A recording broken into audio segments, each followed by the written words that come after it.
Water harvesting એટલે કે વરસાદી પાણીનો સંગ્રહ। આ ધાબા પર વરસાદ જે આસમાનમાંથી વરસાદ ધાબા પર પડે ત્યાંથી ધાબા પર સંગ્રહ કરીને આ પાઇપલાઇન ડ્રેન લાઇન દ્વારા એક ટાંકીમાં એનો સંગ્રહ કરવામાં આવે। પછી એ ટાંકીમાં સંગ્રહ કરીને તેનું ફિલ્ટર કરીને જે પાણી હોય એ પાણીને શુદ્ધ ટાંકામાં શુદ્ધ પાણી સંગ્રહ કરવાનું। તે ટાંકામાં સંગ્રહ થયેલું પાણી ઘરના વપરાશ માટે કોઈ પણ પ્રકારે ઉપયોગ લઈ શકાય। પછી આ પદ્ધતિનો એક બીજો હેતુ છે કે જમીનનું સ્તર પાણીનું સ્તર ઊંચું લાવવા માટેનું।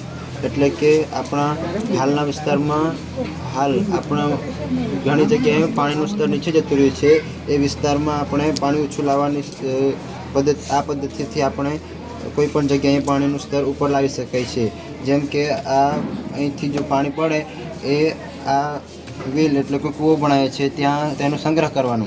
સંગ્રહ કરીને તે જમીન આજુબાજુના વિસ્તારમાંથી તેને પાણીનો સ્તર ઊંચું લાવી શકાય છે।